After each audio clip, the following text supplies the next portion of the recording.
Welcome back to Global TV Talk Show. I'm in San Diego, and a very special guest today, coming to us from Phoenix, is Stephen Howard, the creator of Humany.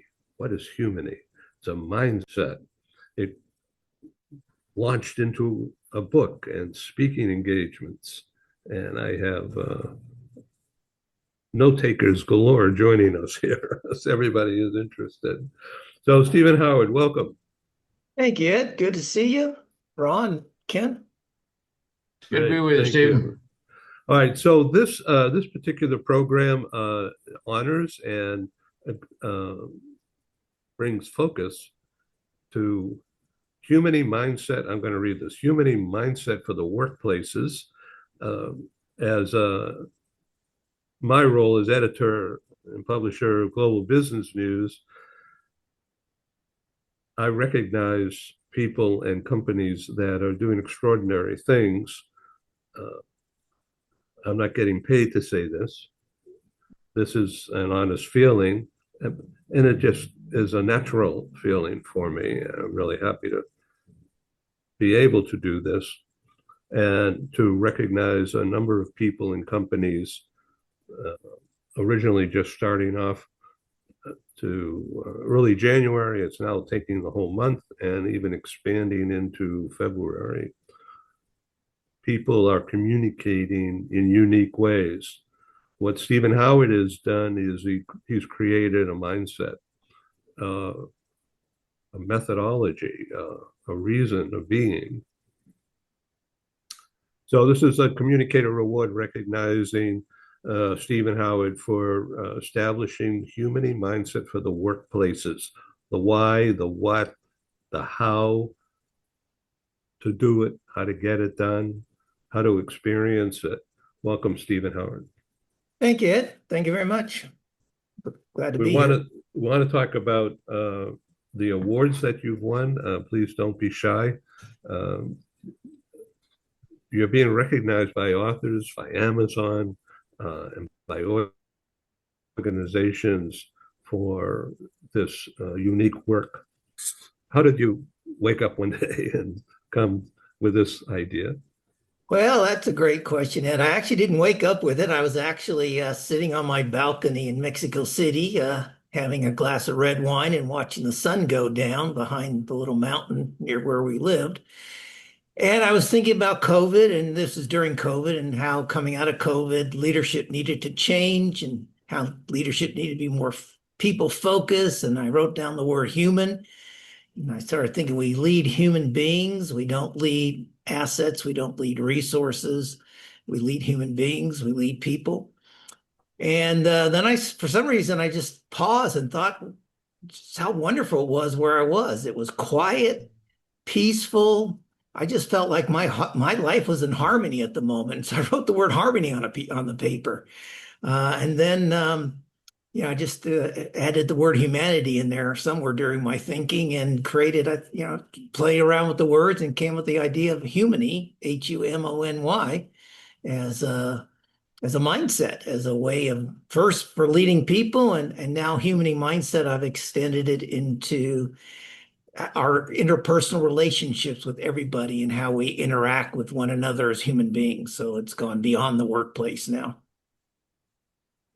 Ron, what do you think of that idea? Oh, I think it's totally in alignment with culture, what we represent. Stephen and I have talked about this in the past, harmony. And doesn't mean, from my perspective, everything is going to be absolutely good. What it does mean for me is people and processes are in place to where if we are out of balance with each other, we purpose to reconstruct, reunite, get back with each other. I do believe that we're almost continuously out of balance, but we will purpose to do what we can to be in balance. And the more we can get along well with each other, actually, we're in harmony with each other. Actually, we can talk with each other, compare notes and perspectives. When we're able to do that, we're going to have a very cohesive team. Ken?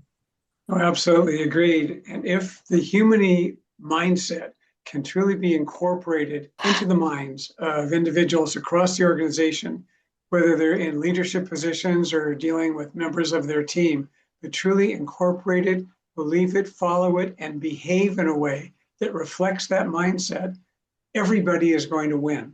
It's going to be just a win in terms of productivity, performance, satisfaction, commitment. All of those factors will go up because people are treating each other with respect and trust and listening and communicating honestly and fairly. It's a wonderful mindset to have across an organization. So, Stephen, the managers, the leaders that you're speaking with in your coaching business and your speaking business,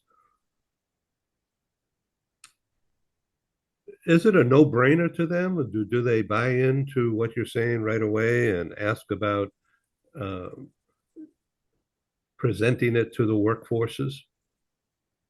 They buy into the concept because it's hard to argue against the concept, but then they start coming with all the reasons why it won't work in their organization, or they don't have time for it, or they worry about being too soft as a leader, coming across as being too soft. So it takes several conversations with leaders to explain to them, for them to fully grasp it. You know what? This actually produces results, and this reduces employee turnover, and this reduces drama in the workplace. And when I start asking people, just look over your last 2 weeks. How much time have you spent trying to solve drama and conflict within your team or between your team and some other department in the organization? And they just shake their head and always say too much time. Well, this can lead to productivity because you're not wasting time fixing interpersonal problems in the workplace when you've got people who are willing to cooperate with each other, willing, as Ken said, willing to be openly communicating with each other and being authentic with each other and not criticizing each other. Makes for a great different workplace, and it produces results. Do you see less competitiveness across staff, across leadership cells? Less competitiveness, more sharing, uh, I don't know, a quote unquote soft skill. No, that's a when things aren't going right, it becomes a real hard quantifiable loss. You So see more it's team not bonding. soft. Yeah, and you see more team bonding, and you see less conflict. You see people being willing to go the extra mile for one another rather than saying, well, hey, that's Ken's responsibility. I'm not going to do that. Why should I pick up the slack? Ken should be handling that. So you see a lot more cooperative, but it's not just the work that's cooperative. You get people thinking and bouncing ideas off each other, and you get innovative thinking, creativity, and new ideas for how to do things, and that's really where your future lies. Because as a business, you're not really going to grow your business by having the same product year after year after year without some enhancements to it, and or enhancement to your service. So those are the benefits of it. So you're right about the power of five. What is that? Well, this is more on the human mindset, the more for the public, if you will, rather than just in leadership. Although it applies in the business world, it's just if you have the intention of going out and intentionally interacting positively with 5 people. So whether that's opening the door for somebody, you see something in a lane shopping, you're at Target, and person behind you only has 2 items, you let them go in front of you, just 5 things. And if those 5 people, for whatever reason, subconsciously, they go out and have nice interactions with 5 other people, that's now 30 people. And if those 30 people go out and have 5 interactions, that's 150 plus the 30. Now you're up to 180 people. You escalate that 2 more times, you end up with like 3,600 people having positive interactions in the course of a day. And then multiply that by 7 days a week. And now you're up to, 25,000 a week. And then multiply that by 52 weeks, and you're up in the hundreds of thousands. So that's the power of five, and just intentionally going out and having positive interactions. And Ed, when I lived in Mexico City and I would go for my morning walk, everyone in Mexico City will say hello to each other. It doesn't matter if they're the gardener. It doesn't matter if they're the housekeeper taking the kids to the park, or if it's another adult, working person. Everyone looks at one another, makes eye contact, and says, "Buenos dias." And here in America, when I go out for a walk here, people are either on their phone, or if they're not, their heads are down. They don't want to make eye contact. And so there's no positive interaction. You just feel like you want to get past that other person as quickly as possible and go on with your life. There's no interaction. Well, I now purposely, when people do that, and they were like 3, 4 feet in front of me, I would look at them and say, "Good morning." And some people get startled. Some people like hurry up and walk away quickly because they didn't expect that. Other people stop and say, "Well, thank you. Good morning to you." And so that's just one way of having a positive interaction with another human being. I have to do that more often. Ken, how many times do you do that a day?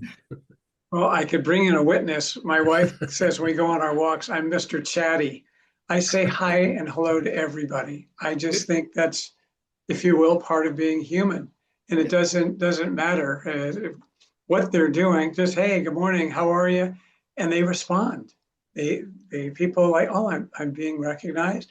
And 5 times 5 times 5, take it all the way out. So yeah, I think that's right. The only thing, why do people walk with their heads down around a lot of these neighborhoods? Very honestly, the sidewalks are in terrible condition. You gotta watch. You're gonna end up flat on your face. I hate to say it, but you gotta be careful out there. Falling is the enemy. So you can still say hi to everybody. Just watch where the heck you're going as well. Just be careful. Especially if you find a crack there, you one person about that crack. Yeah. Run. I think part of the mindset is, I'm perceiving, being willing to give even if you don't get anything in return. That is, be willing to say hello, start a conversation, even if the person kind of snarls back or meets you, something other than with the greeting that you intended. Some people just off to a bad start. Some people just are fundamentally unhappy. But I think as we project positivity, as we project upbeat, we're going to find those who say, I just feel better for being around the Stevens, the Kens, the Eds of the world, because, man, it just seems like there's always something upbeat about them. I find it hard to believe that there's not something negative in their life, but at least it's not they're not exuding the negativity right now.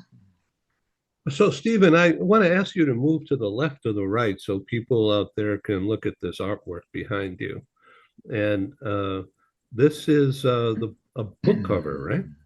It's artwork taken for the book cover. I used AI, admittedly, to create a little Zoom background for a conversation like this. I'm also creating a slew of videos. I've just launched the Humanity Mindset YouTube channel this week, and so this is the background I use when I'm talking on my YouTube channel about Humanity Mindset and various aspects of it. So, but yeah, the main thing in the middle there is from the book cover, and the type font is the same as the book cover. So I used AI to produce this, and took all of about 45 seconds. So how did you use AI? Did you just say, are you using Gemini or what? I use ChatGPT and as a paid subscriber, and I just uploaded the book cover, and I said, "Please create a Zoom background image using this image." It came up first. It had Humanity Mindset across the top, which looked okay. And then I said, "Okay, now great." Put the word humanity on the left and mindset on the right. And of course, the first time I did that, I left the T off of mindset. So I had to go, "Hey, you left the T off." I made a mistake. And yeah, so I just played around with it. It took me about 3 iterations to get this version of it. I still kept the one with Humanity Mindset across the top, just to have something a little different as well. So. Okay, if you could move to the right or the left again, and let's look inside that person's head. What is that? That's a tree of life? That's the tree of life. And part of the message of human mindset is that we have so much in common. And also, if you look carefully at the arms on the person there, the arms are the DNA double helix, because we have something like 99.9% genetically similar to everybody else on this planet. And so it incorporates the DNA double helix. And then the tree of life has been in many of the world's mythologies, religions, philosophical traditions. So I've incorporated that. And then just to finish the background here, the halo that you see, the ring halo there, comes from the Native American Indian tribes, Navajo and Hopi specifically, who had special meaning to rainbows that were around the sun. They called it a rainbow sundog. And each color represents the different people of the world. And when the rainbow comes around the sun, it signals both a time of change and a time of unity. So that's the symbology of that book cover. So it's beautiful to look at as well as meaningful. Yeah, yeah. So how many pages did you create there on that topic? In the that book? book? Yeah. Oh, I don't know. Let's see, that book is about 250 pages. And then I wrote a subsequent book, a complementary book to it called Human Mindset Quotes, which is about 800 quotes regarding the various topics in the Human Mindset book. And that one's about 180 pages. So, Right. And so yesterday I signed up, I registered on your YouTube. well, thank you very much. And everybody out there should. What's your YouTube channel? It's youtube.com backstroke and then just use the @ Human Mindset, or you can just go to YouTube and do a search on Human Mindset. It'll come up for you. Great. So, okay, now you've had some speaking engagements on this topic. I know you're seeking more, but you've already had some. And I've had a few, yeah. Yeah. Now, when you bring this topic up, how immersive do you get the audience? Or do you just talk with them about it and leave it at that? Or do you ask for feedback? I have a story, if you'd like, I can share with you. It takes about 90 seconds, maybe a little less. But Sure. And when I tell that story, the audience good portion of the audience all kinds of sits back and goes, whoa. And it resonates with them. And the story is very simple. I mean, here in Arizona, and I think California as well, when, Arizona has a little homeless, not as much as California or other areas, but, we'll see people in the left-hand turn lane, the divider there, and they'll have their signs out, cardboard signs, asking for donations or money and whatever. And unfortunately, in Arizona, I've heard people refer to them as left lane losers. And that's our mindset for many people. When we see a homeless person, most people immediately think, well, that person's lazy, the drug addict, filthy, all kinds of negative connotations with somebody being homeless. And when I was thinking about this concept and I thought about that, I realized that I'll be honest with you, if life ever put me on the streets homeless and I had no family support, I don't think I could do that. I'll be honest with you, I would take a bottle of Venezuelan rum and a handful of sleeping pills and say, thank you, I've had a good life, had some great experiences, but I don't think I have the strength to be homeless. So now when I see a homeless person, I look at them and think they're resilient, that they have fortitude, they have the strength to get up every day and continue to live. Whereas I will admit, I would be a weakling. I'm a coward. I would, like I said, take some pills and say goodbye. That's a mindset change.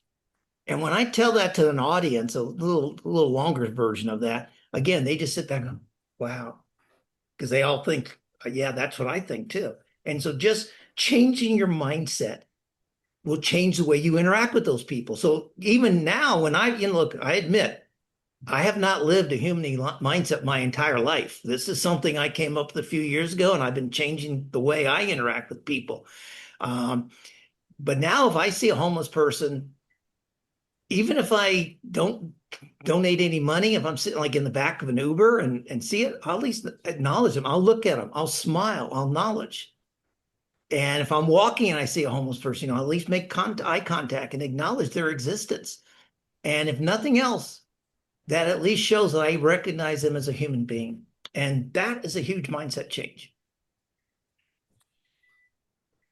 Ken, please comment. Yeah, it's interesting. In addition to being Mr. Chatty, if I see a homeless person, I'm moved by it.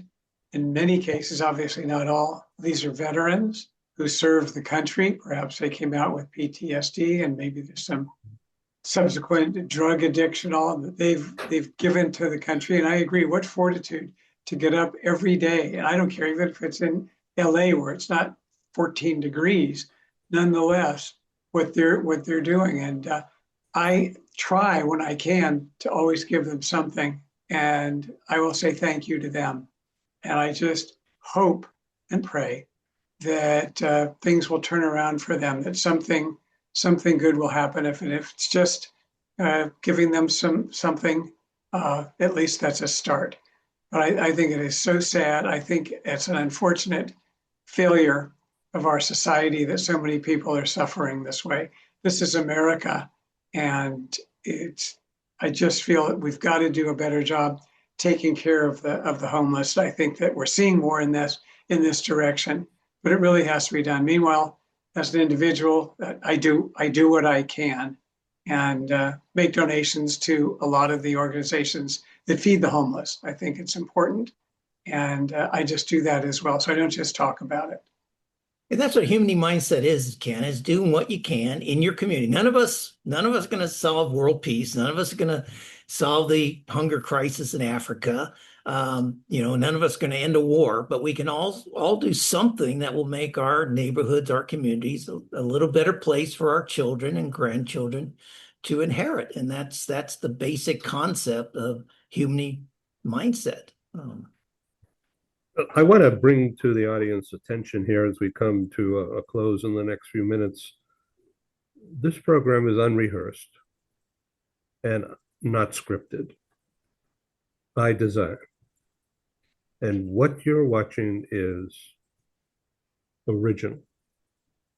And I thank you guys for participating. Let's go to Ron. And I would also, just following up on what Ken said, if you haven't seen it, go to YouTube and search on, it's called Newsroom Opening Sequence or something like that, the Newsroom. And there's a great sequence, 3 journalists on a panel speaking before a crowd of students at Northwestern University. And one gentleman, in answering a question, he says many, many things. So there's a line in there that reminds me of what Ken just said, and it's a great line. We used to, as a country, as America, and that's what he's talking about. As a country, we used to declare war on poverty, not poor people. And again, that's the mindset change that we've gone through. This country has gone from, to, in my mind, a reverse mindset, a wrong mindset. We're declaring war on poor people now, not on poverty. And so if you have a chance to watch this, it's about a 3-minute, 4-minute segment. It really opened up your eyes. Ron? Yeah, two different topics come to mind. Yes, the homeless. I'm the kind of person I would like to speak with the homeless person to help them long term. In the axiom that you give them a fish, that they'll exist for a day, but you teach them how to fish, that type thing. I want to help the person find a job. They may not have the confidence, they have the skill set, and so forth. I do want to work with that person.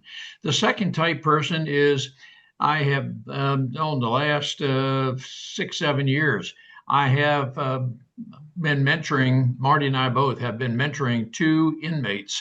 An inmate for the longest period of my life has just been an academic term. Those who have been incarcerated and so forth, I've never known a person by name, but I'm very familiar with and very close friends with a person right now who's serving a 30-year sentence. And he is hopeful that he'll be paroled maybe in the next 2 years after having served 50% of his sentence. But he needs to be reintroduced into society to find a job and so forth.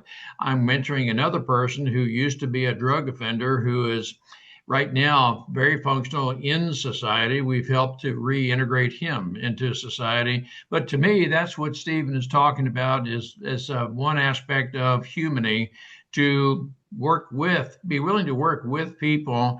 And if you have a talent, to just reach out with no expectation of anything directly in return, for specifically remuneration in return. But if you reach out to people just wanting to have a heart to help people, that to me is what it's all about. I think that's what a lot of what Stephen's book is about. So, Stephen, the concept of humanity and combining harmony with other things. This is a question to you and then also to Ken and Ron about making a change in the workplace environment as a way of reducing the distance, the mind distance between the C-suite and the employees. That's what it's all about, isn't it, Stephen? Beyond the workplace, though, and honestly, Ed, it's also in our communities, our schools, our neighborhoods, our shopping experiences. But yeah, it's to close the gap that we have as human beings. We cannot continue to allow what divides us as individuals to undermine what unites us as human beings and members of the Homo sapiens fraternity. And if we continue to allow the divisions that we all have between ourselves as human beings to escalate, the world that our children, grandchildren inherit won't be as good. Quite frankly, it's going to be harder for them. We're going to leave the world in a worse place. So my message is, start focusing on what unites us as human beings. Do the little things you can as a human being to other human beings, and at least create within whatever part of the world you're in a little bit of place for our children and grandchildren to inherit, and make the world a little bit better. That's all I'm saying. Ron? And I'm right on board with that mindset that we work maybe with just one person at a time, one family at a time, and yes, the rule of five and so forth. But I think it's again, just to reemphasize, for me, it's a matter of be willing to give to people without necessarily any expectation of return. And we may have to give a lot more before we see the benefits of giving in the mindset that Stephen is talking about. But I think as we persist, we will eventually see the positivity that comes from that. But we have to be able to have the mindset that maybe some period of time before we see the results we hope for, but we don't give up on the positivity of the outreach. Stephen, what's the website people can look at? The website's humanileadership.com. I'm in the process of creating a Humany Mindset website at the moment. But the best place right now is the YouTube channel for people who want to learn more about it, or obviously go buy my book and read it and send me an email. Happy to talk to you about it. How you as anyone who's listening, if you want some tips on how to implement this in your life, I'd be happy to have a conversation with you. Okay, thanks for being on the program, and congratulations. Communicator Award to Stephen Howard. Thank you very much. The creator and the author of Humany Mindset. And how many other books? 26, is it? Yeah, 26 books in all. And I'll just leave your audience with a final thought here, Ed, about Humany Mindset. And it applies in the workplace as well as in your personal life. And it's just that you will be happier, more self-satisfied, and have greater peace when you give someone peace, P-E-A-C-E, peace from your heart, rather than a piece of your mind. And right now we interact with people. We're so willing to give everyone a piece of our mind. I suggest a mindset change is to give people peace, P-E-A-C-E, from your heart. Thank you. Thank you, Ron. Thank you, Ken. Thank you. Thanks back to all of you. Thank you. Thank you again, Stephen.